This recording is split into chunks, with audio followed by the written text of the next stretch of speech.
ιδιαίτερη τιμή για μας σήμερα και για την ΕΡΤ ότι φιλοξενούμε στην εκπομπή μας τον Τούρκο συγγραφέα Ορχάν Παμούκ. Βραβευμένος το 2006 με το Νόμπελ Λογοτεχνίας, είναι ο πιο διαβασμένος συγγραφέας στη χώρα του, την Τουρκία, αλλά και ένας από τους πιο πολύ διαβασμένους σε όλο τον κόσμο. Τα βιβλία του έχουν μεταφραστεί σε πάνω από 50 γλώσσες. Ο Ορχάν Παμούκ διδάσκει ακόμη στο Κολούμπια της Νέας Υόρκης συγκριτική λογοτεχνία και έχει έρθει στην Ελλάδα προσκαλεσμένος του Μέγαρον Πλάς, του Μεγάρου Μουσικής για μία διάλεξη, και των εκδόσεων Οκεανίδα που εκδίδουν τα βιβλία του στην Ελλάδα. Κύριε Παμούκ, καλώς ήρθατε στην Ελλάδα, στην ΕΡΤ και στην εκπομπή μας. Ξέρετε, κύριε Παμούκ, ο τίτλος της εκπομπής μας είναι «Η ζωή είναι αλλού», από το βιβλίο του Κούντερα. Θα ήθελα λοιπόν να εστιάσουμε τη συζήτησή μας σε ένα εξάλλου προσφυλές σας θέμα, όπως είναι η ζωή και ό,τι είναι κοντά σε αυτήν, ο έρωτας, ο θάνατος, τα όνειρα και οι ματαιώσεις. Συμφωνείτε? These are things that life, love, death, these are what all novels about, not only my novels are, but all novels, I think, theoretically and practically should be about what is life, why are we happy, what makes us happy, what is morality, how can we be happy and morally right. These are my subjects. Τελικά αυτή η ζωή, κύριε Παμούκ, που ζείτε σήμερα, είναι αυτή που είχατε φανταστεί και ονειρευτεί ότι θα ζήσετε, η πραγματική ζωή? The outlines of my life are more or less the things that I dreamt of when I was in my teenage or early 20s. I wanted to be a writer. I wanted to write many books, and more or less I wanted to be also a well-known writer. Yes, I know. It all turned out to be true, but while on the other hand I am living, for example, in Turkey with bodyguards, too busy with other things, too much attention. These are the things, maybe you don't have private life too much. These are the things that I never wanted. Yes. So, political fame, I never wanted that too. But on the other hand, I'm happy compared to what most people want and dream in life, and then what you get in life, compared to other people's average aspirations and disappointments.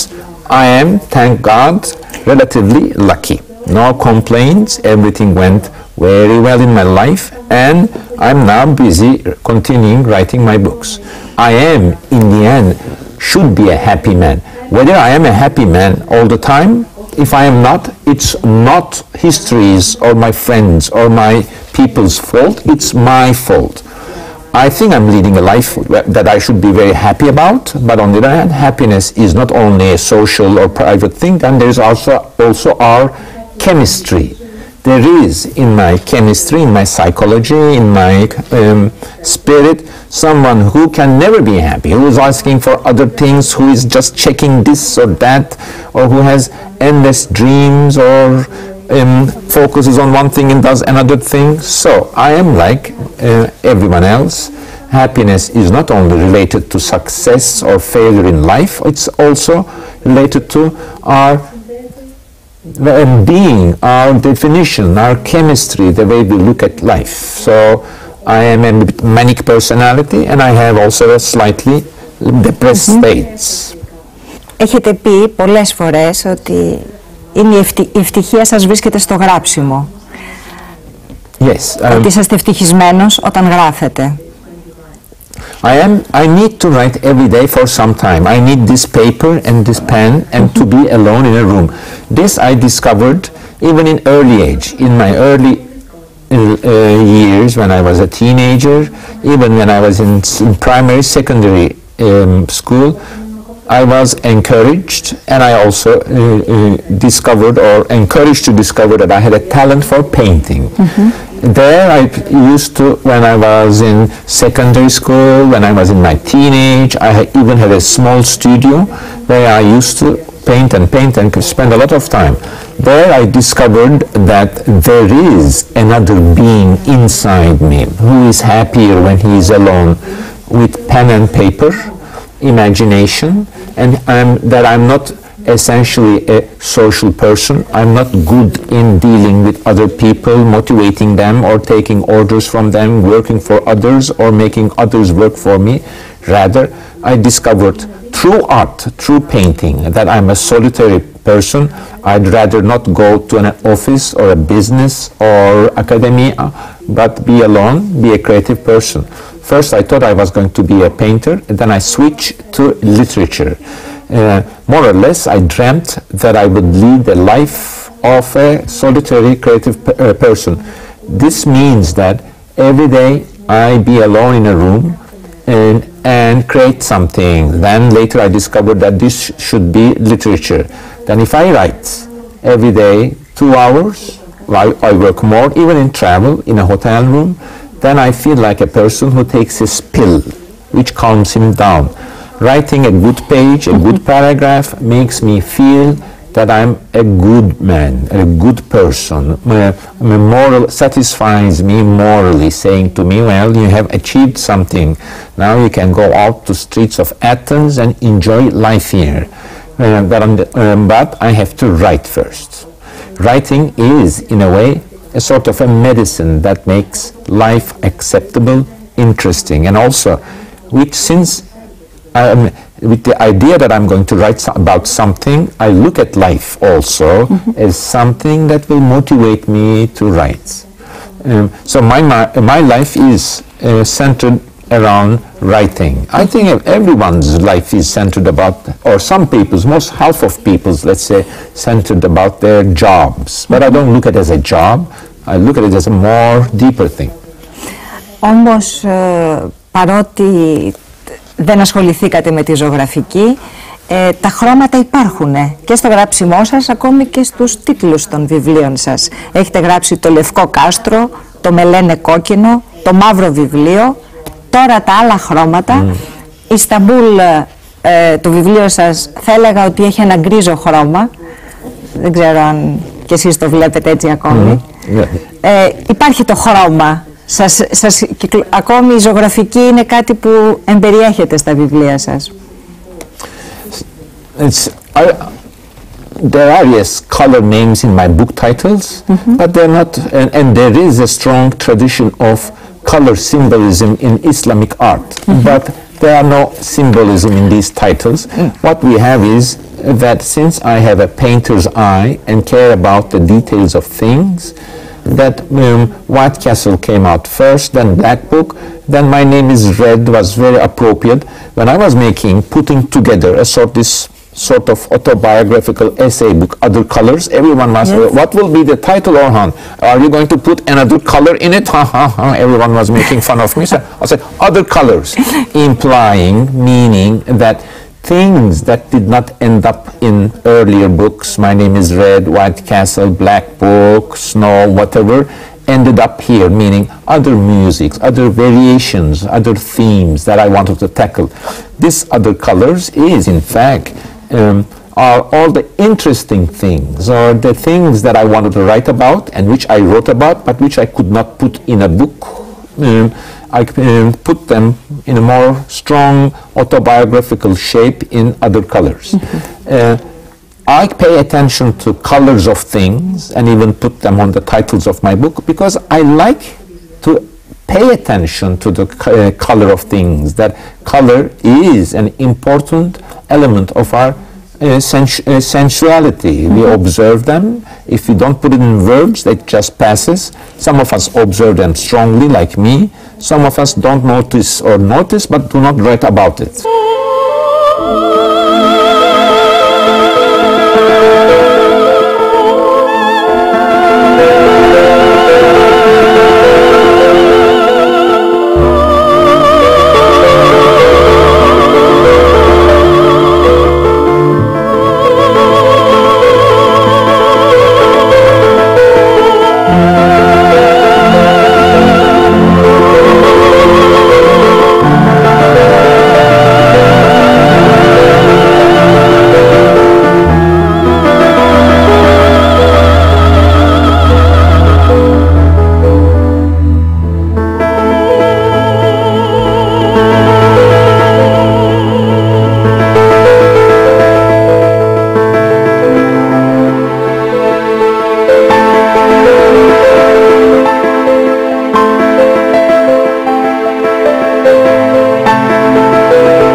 Παμούκ, η οικογένεια έχει παίξει πολύ μεγάλο ρόλο στη ζωή σας, το διαβάζουμε στα βιβλία σας, ο πατέρας, η μητέρα, ο πατέρας που εξαφανιζόταν συχνά, ο ανταγωνισμός με τον αδελφό σας. Ξέρετε τι μου έχει κάνει εντύπωση? Αυτή η αντίφαση που ο πατέρας σας ήταν αυτός ο οποίος έφευγε από το σπίτι και κατά κάποιο τρόπο σας εγκατέλειπε, όμως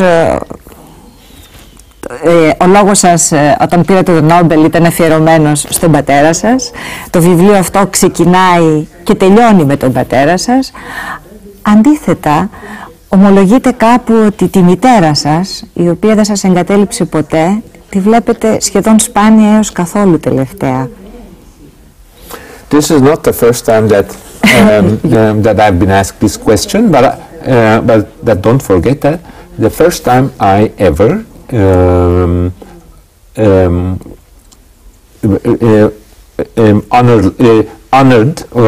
that I honored my mother, and I dedicated my new life to my mother first. They were both alive then. Secure. But then, yes, maybe my father's value in my eyes went up perhaps after his death. My mother is still alive. But on the other hand, yes, I must confess that I identified with my father, what a lapsus here, with my father more, perhaps because he was more tolerant of my artistic inclinations. He would be encouraging me, just don't run after money, just you want to be a writer, he used to say, while again the protective mother who cared about every minute of me said, don't be a writer, just make money, in a very realistic way. My mother was always defending, protecting, following me in a very close way, while my father, who was obviously and absolutely less responsible, less taking care of us, leaving us, running after other women, etc. so forth. But on the other hand, he was more respectful of my imagination, my creativity, while my mother said, don't live in your imagination, go and work and do things that other people do. In the end, you're asking me, almost a person approaching 60s, which one do you influence more? Mother protects you. My mother protected me. My father gave me imagination and respected it. Γιατί λέτε κάπου στο βιβλίο σας ότι ο θάνατος του άνδρα ξεκινάει με το θάνατο του πατέρα του? Yes, that probably that I was not thinking when I heard the news of death of my father. I was not prepared for it, so it was a shock for me. So I thought, oh, now I'm one of those men whose father is dead. Actually, he didn't die young, so that immediately changed my vision of now I'm completely alone in the world, I'm a grown-up man, and you immediately begin to imagine your own death. And I also immediately, oh, my father died 77, which is okay. I said, oh, so I'll probably die in 77. I immediately began to think of my own death, and that the realization of this is also was strong on me, that a man's father's death or a woman's mother's death is a sort of a frame for your life. You see, wow, my father did 77, let's see what I will do. It's a comparative frame. Yes. Γιατί όμως πάλι αναφέρεται κάπου ότι δεν θέλουμε τον πατέρα μας, ή τουλάχιστον εσείς δεν τον θέλατε να είναι ο εαυτός του, αλλά θέλαμε ο πατέρας μας να είναι μόνο για μας. There is it's like this I wrote in my essay, which I also delivered in Stockholm as a Nobel Prize acceptance speech, my father's suitcase, about my father's aspirations to be a writer. That there I said that toward the ends of his life, my father gave me a suitcase in which there were his manuscripts, his notebooks, in which he wrote something. The dilemma was this, that I wanted my father to be if he wanted to be write something, write it well. But if he writes well, and if he's a good or even a great writer, that also made me nervous. Why? Because to discover that your father is a great writer, it means that he has such a imagination that he made a constellation of experiences and made a whole universe. That means he had and lived in another universe. That I think that digging up with words, writing every day, you make a huge cathedral, huge universe made up of words. And it's such a labor. I did this for 35, almost 40 years I'm writing. So to discover that my father had also that cloth, that substance, that he was living with us, but in his imagination he was in another world, was upsetting for me, because I was showing the reaction of a child. A child wants his father to be his father, only his father, nothing but his father. We also don't accept the fact that my father has another girlfriend, another secret job. We want our father to be the father we know, and we don't want to know more about our fathers. Even if we know some new truths, some new depths, it should not contradict our given ideas about our comfortable father. Εσείς όμως για την κόρη σας, τη Ρουιά, είσαστε μόνον ένας πατέρας, αλλά και ένας διάσημος συγγραφέας. Yes, but at least now that I introduced myself when she was born, I was already a writer. So my daughter grew up with the idea that her father is a famous author. I know sometimes, once or twice we talk about this, I know this is sometimes upsetting, but sometimes it has its own comforts too, you know. I always, whenever this subject comes, what happens to the sons or daughters of famous people or any problems, I'm very interested in this subject, but always thinking that maybe that's not that important. I think my daughter is very normal. Yes. Ένα άλλο θέμα που θα ήθελα να μιλήσουμε είναι για τον έρωτα στα βιβλία σας, όπως είναι. Η Φυσούν κάπου, νομίζω ότι λέει στο Μουσείο της Αθωότητας, ότι έρωτας είναι να απορρίπτεις τις άλλες ευκαιρίες που υπάρχουν δίπλα σου και να θες να κάνεις έρωτα πάντα με τον ίδιο άνθρωπο. Of course, our romantic idea of love is that it's such a great thing, it's such on a pedestal, it's such high there that we cannot reconcile other calculations, other plans, little calculations about other achievements, venues in life. Love should be total, absolute. It's higher than its value is higher than anything. That we should not ascribe to or confuse it with other agendas. While this is a romantic idea, it's never applied, of course. Love is also heavily embedded in jealousy, other people's lives. We fall in love with a girl where everyone falls in love, just because everyone falls in love with that girl, for example. That love is not that pure. It is also embedded with calculations, jealousy, other people's ideas.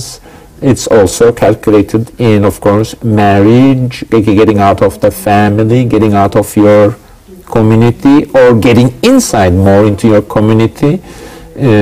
That all these popular romantic visions of love, some of which I heavily explored in the Museum of Innocence. My Kemal looks very romantic, though at the beginning of the book he is not a great romantic guy. He is even a bad womanizer.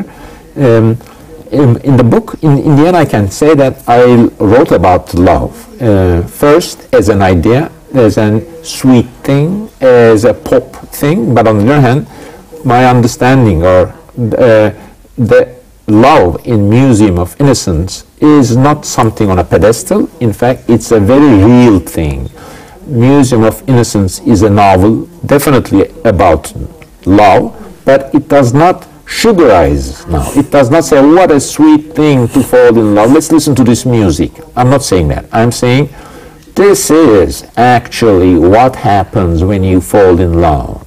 It looks sweet from outside, but heavily, obsessively, a person who is obsessively in love also, as we know, suffers. The Museum of Innocence is also a funny catalogue of all the silly things lovers do, such as, I'm not going to run after her, it's enough, you say, and 5 minutes later you begin calling her again.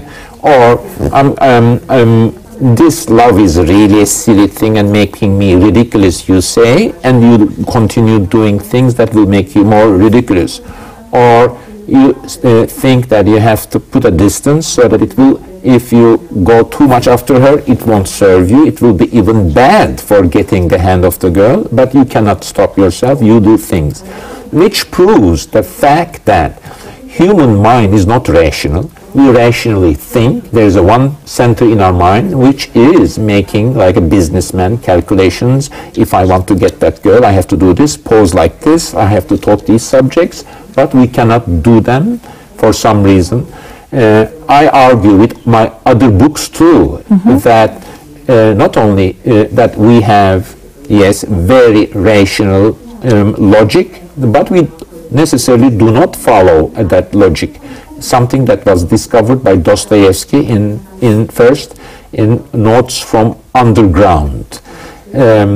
So love in Museum of my understanding of love, or what I contributed to what we know about love, is that it is an interesting thing, but it's not necessarily a sweet thing. That I think we tell and invent these songs and sweet songs about love because it's a painful thing. We want to live this painful thing in more or less in a sweet way, and also share our experiences, our humiliations, our misery, our of course love is not like that all the time. There are also happy loves, but as everyone knows, happy loves do not continue too much. If it's good if we convince ourselves that this is a happy love continuing for quite a long time. I want to believe it, but you know, also happy love after a while is not interesting. I would love to write a love story from which is happier and readable from A to Z. Orhan and someone meets and they are immediately happy and in love, and 25 years later is still in love and everything is interesting. That is almost impossible. But being a writer is writing books about impossibility too. It's a challenge to write such a book in a convincing way. Όμως εσείς και στις πιο ερωτικές σκηνές που περιγράφετε, τουλάχιστον στο Μουσείο της Αθωότητας, δεν είναι ποτέ προκλητικά, δεν υπάρχει ποτέ το σεξ που να είναι κυρίαρχο. Θέλετε να δώσετε και εκεί μια πνευματικότητα και στις πιο ερωτικές σκηνές που περιγράφετε στο βιβλίο σας. Είναι πουριτανισμός αυτό? No, I don't know if my mother is watching.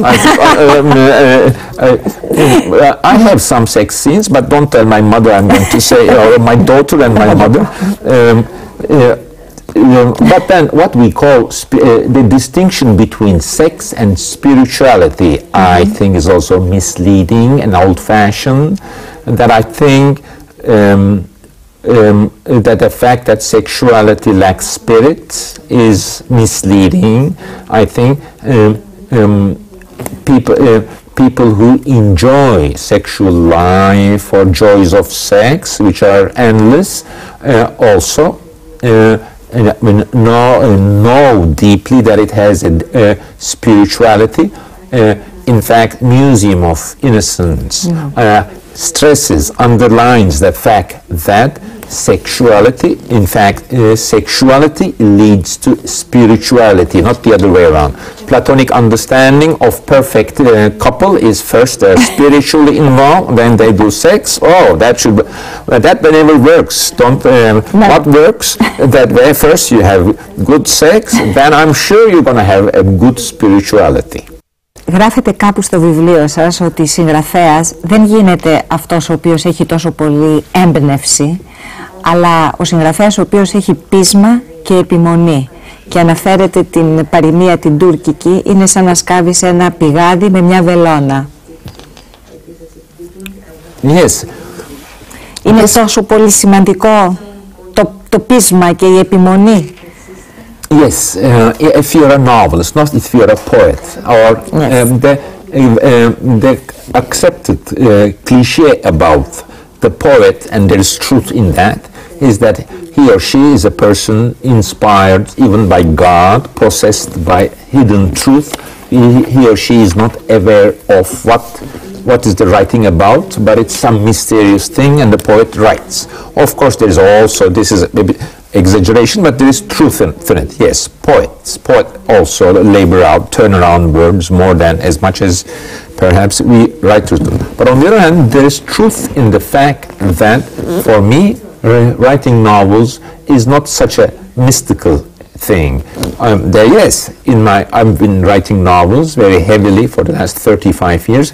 There were moments I felt like a poet. There were times that I think some mysterious power is sending me some paragraphs and some ideas, but more, essentially, my job is really sitting at a table, turning around sentences, like a medieval craftsman, thinking ideas, developing them, hundreds of ideas, putting them in a shape, composing them, reworking them, carrying them together, again reading what I have, again developing.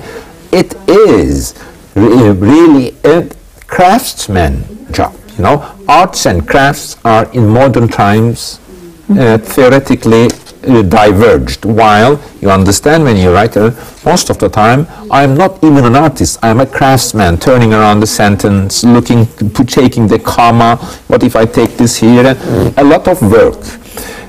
I sometimes think maybe an assistant can do that, but there is no such thing, unfortunately. Now, in this,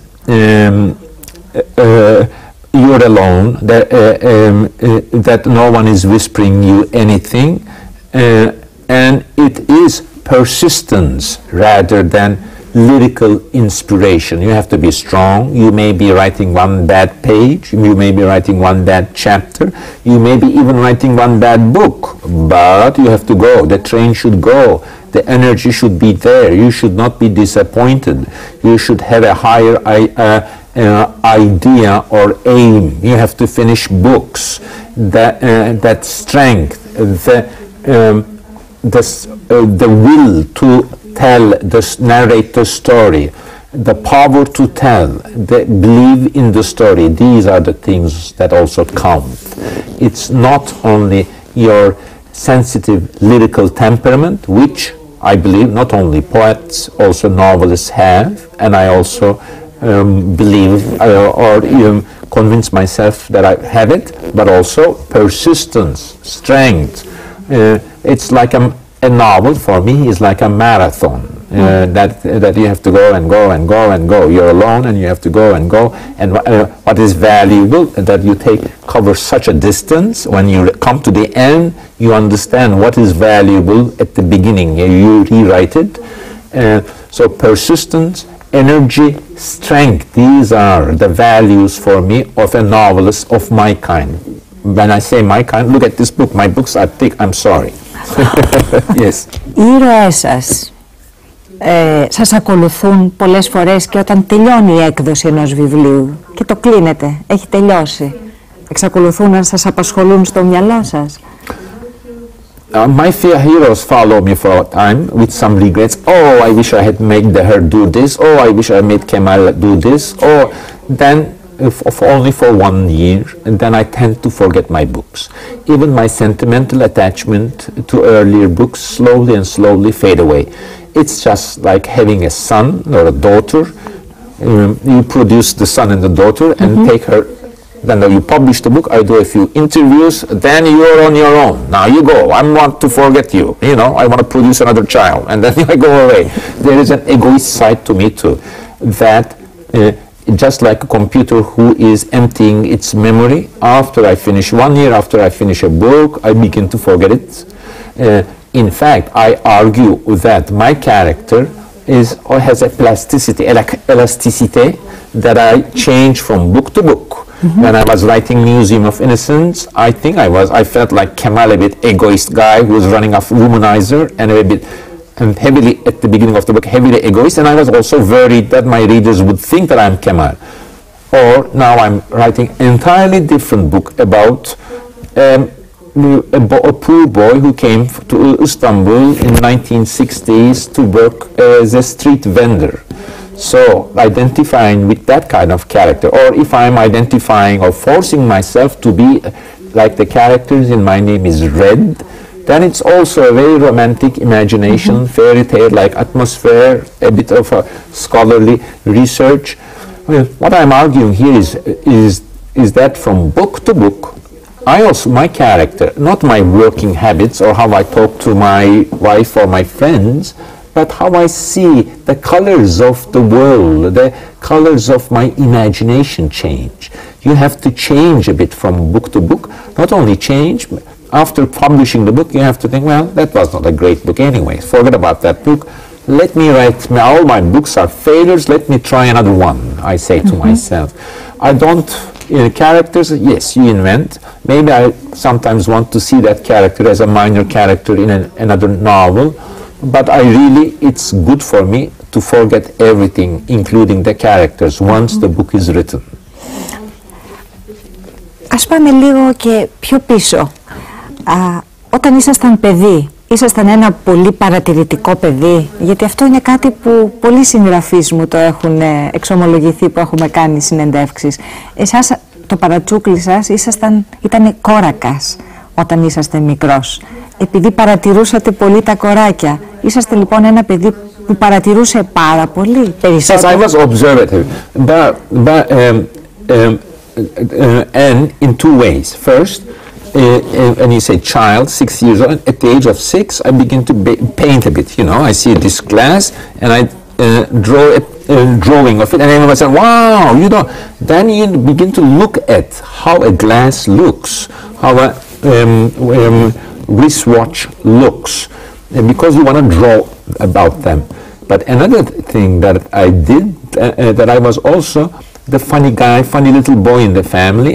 I was imitating everything and everyone. Say, I go to a friend of ours, or a street vendor, or we go to a shop, or we meet a person. I come home and immediately began imitating this person's voice, his gestures, this or that, and everyone.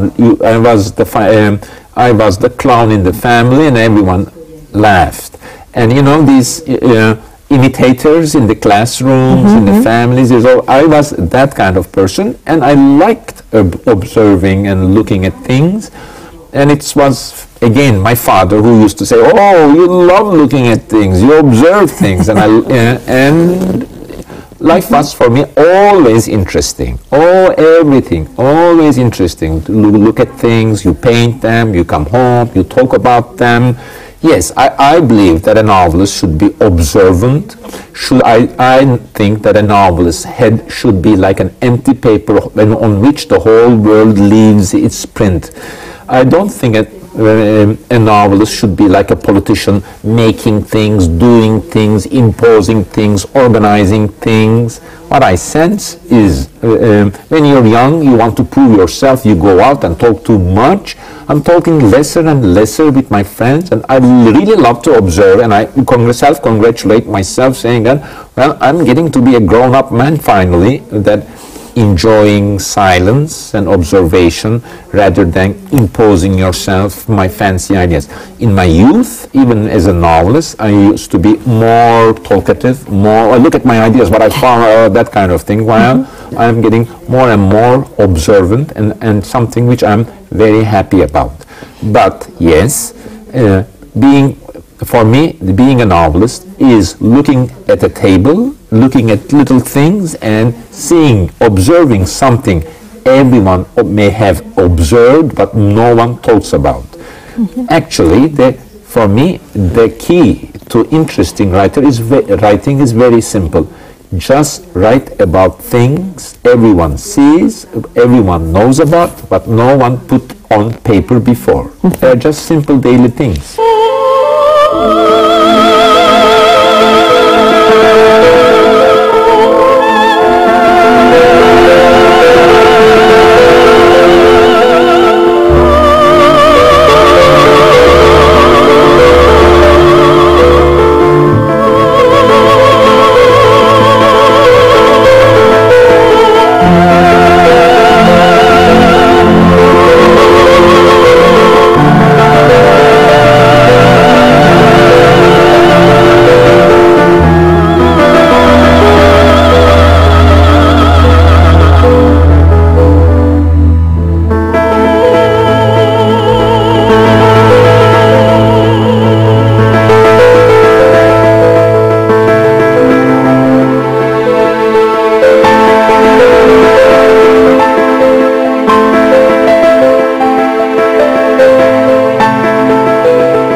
Κύριε Παμούκ, είσαστε ένας συγγραφέας που έχετε μπει και στην πολιτική, με την έννοια ότι πολλά βιβλία σας υπάρχει η πολιτική μέσα, έχετε πάρει θέση, αλλά δεν είναι το προσφυλές σας θέμα να συζητάτε στις συνεντεύξεις σας. Είπατε μάλιστα σε μια ελληνική εφημερίδα ότι δεν αισθάνεστε πρεσβευτής της Τουρκίας στην Ελλάδα. Αυτό δημιουργεί μια αντίφαση. Από τη μία γράφετε πολιτικά, αλλά δεν θέλετε πολύ να τα συζητάτε. Έτσι δεν είναι? No, I can discuss politics, but what I'm upset about, especially after 2005, my trial, that I got this political image.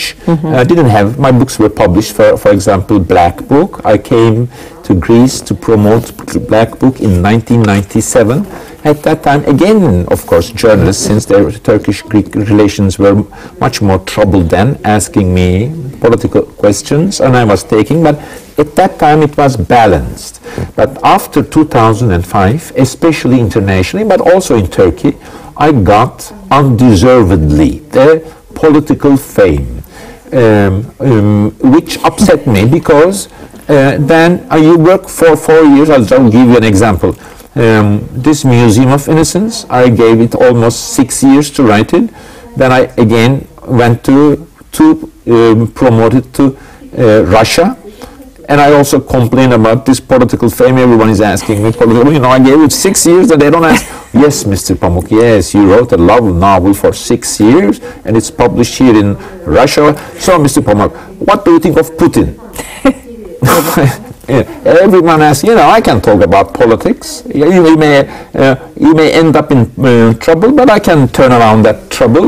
But on the other hand, what is upsetting most, that you do your art for 6 years and they put you on page for some political statement you make. That is the eternal dilemma of the non-Western writer who comes from the part of the world where there is an endless political problems like in Turkey. And once you're a Turkish writer, of course, everyone asks you political questions. And once you're in political trouble, there is no end to it. So are you going to help me or are we going to talk about politics? We can talk about the politics some, but on the other hand, I really want to address what I am better in art rather than politics. What about that? Λοιπόν, δεν θα σας ρωτήσω ποια είναι η γνώμη σας για τον Ερντογάν. Όχι. Okay. No. Θα σας ρωτήσω όμως πόσο η ζωή σας άλλαξε μετά το Νόμπελ, εκτός το ότι χάσατε την ησυχία σας. Yes, when I received the Nobel Prize, I was teaching at Columbia University. In fact, that for some political reasons, I accepted, but not entirely political too. I accepted a job offer from Columbia University It was interesting, even if I didn't have political problems, to live one semester in New York, and if they're giving you a house, paying you, okay. And then Columbia University gave me a house. I moved into that house. I bought myself tables and all that, and spent 5 days in New York furnishing a house. And I said, now I'm gonna work and continue finishing Museum of Innocence tomorrow morning. And tomorrow morning they called me, I got the Nobel Prize. And my first instinct, my God, it's gonna take so much of my time. But I immediately said to the interviewers, it's not going to change my life. I confess, it changed my life. It did not change my life in the sense that since I received the Nobel Prize in a relatively early age, I have so many books that I'm planning to write about. It's not a retirement pension for me. It's just, I thought, it's the middle of my career, my literary life. I did not give up literature. I did not, oh, I'm retired now, it's finished. Or I did not have any anxiety of, will my next book be successful if after the Nobel Prize no one writes a good book, that kind of silly thing. But it made me a busier man. It gave me new readers. When I got the Nobel Prize, I think I was already translated to 46 languages. Now I'm translated to 58 languages. I have millions of readers, and you feel responsible in that situation. Or if they call you or send you an email, say that there is a writer in trouble in Iran, there is a writer in trouble, in North Korea, would you please sign this petition? You don't say, well, what if I don't, who cares? But you say, yeah, okay, it's my responsibility, you do something. There is a moral responsibility to it, just like in writing too. First we say art is for art, literature is for literature, I believe in this. But of course, a writer is also a human being. He has also moral motivations. You got involved. You said, this is not good. Let's not do this to Kurds, or let's not do this to... You make moral judgment. This is partly because you have the power of, some people are reading your books, maybe that you can have the power to influence. But once you have the Nobel Prize, there is more power to influence. You can, one part of me says, well, so what? I care about only writing my books. I'm an egoist, okay? But another part of me said, well, you have your power and you can help do good to other people. Also, don't forget, Orhan, that you were in bad times, international literary community, PEN, and other people helped you. Now it's my turn, and of course you feel obliged. So, yes, Nobel Prize brings you a responsibility, but this is the responsibility of fame, interest, so many readers. There are obligations that and this takes your time. Nobel Prize essentially made me a more responsible and busier man. But beware also that the best way of writing books is being completely irresponsible. A guy who is sleeping, looking at the ceiling, and what do I do today, is actually being irresponsible is good for an author. Moral motivation, I care about that, but is not the only part of literary imagination. That besides moral imagination, we also need some very egoist, very cruel imagination, only trying to identify our real motivations. Writers are not priests, they are not imams, they are normal, they should be normal human beings. Έχετε σκεφτεί ποτέ, κύριε Παμούκ, εμείς οι αναγνώστες τι ζητάμε όταν διαβάζουμε ένα βιβλίο? Τι είναι αυτό που θέλουμε να διαβάσουμε? Κάτι που να μοιάζει με τη ζωή μας ή μια ανατροπή της ζωής μας? Well, this is the question, the traditional question about romanticism and realism, more or less what you're saying. Both. There is no answer, straight answer to this question.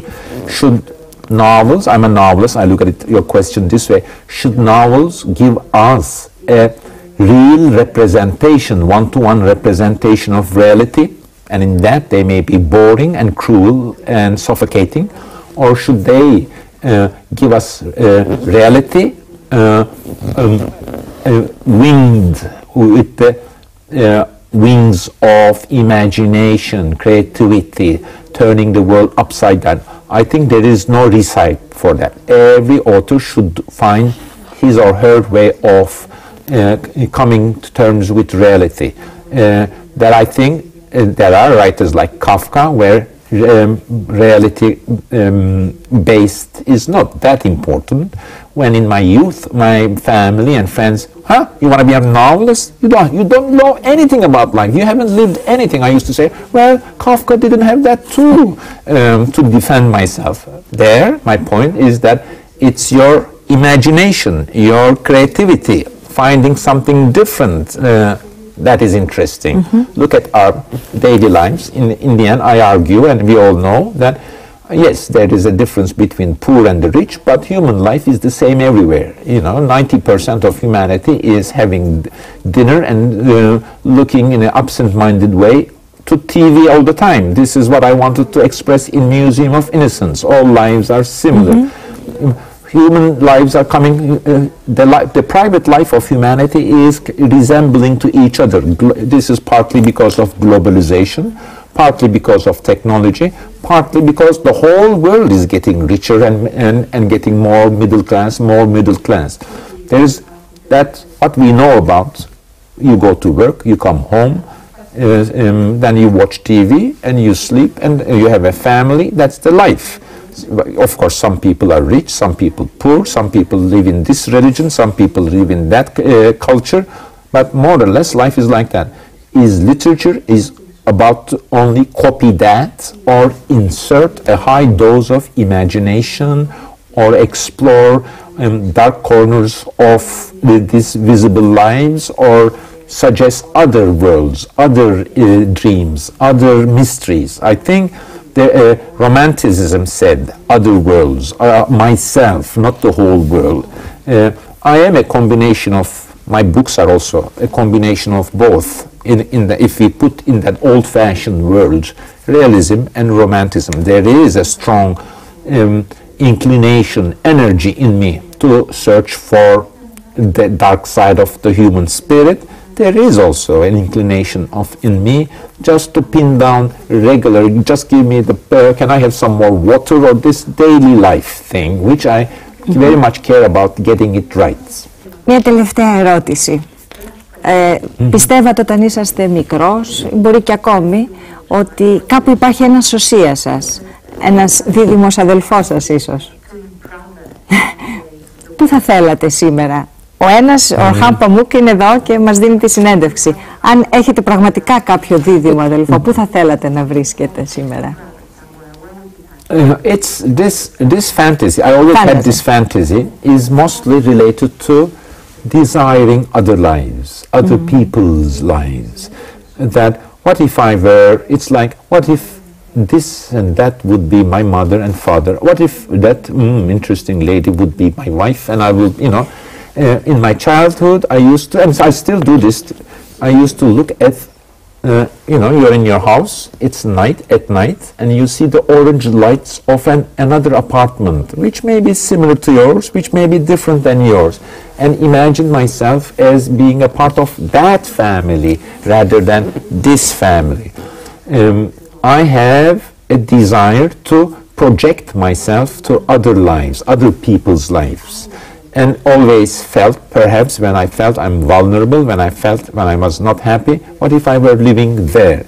The fantasy of there is another Orhan in this city, in another one living in another part of the town, I may have been that person, is a fantasy, a development, continuation of that fantasy. In all of my novels, there are people who are always looking at the windows of other people's, other families, and getting tender and touchy about other possible lives one may have lived.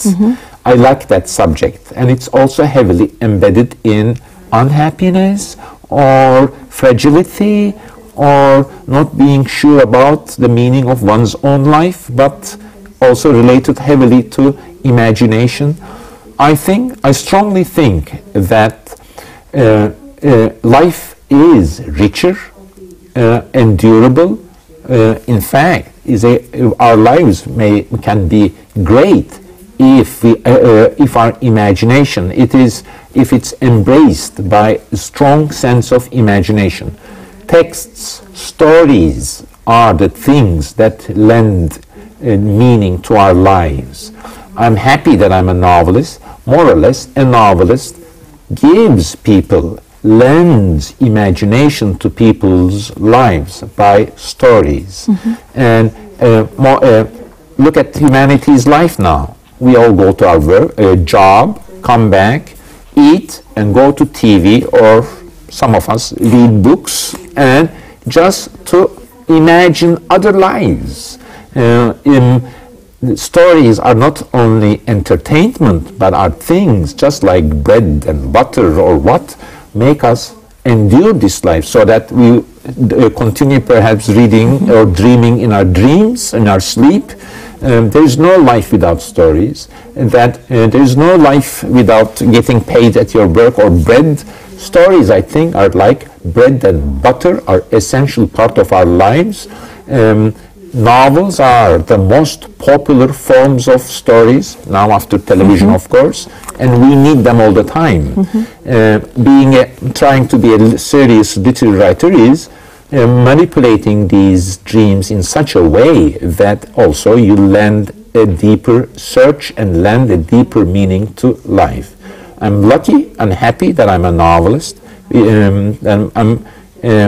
Of course, you should not acknowledge your happiness too much too, that I'm also trying to continue writing with my imagination all the time.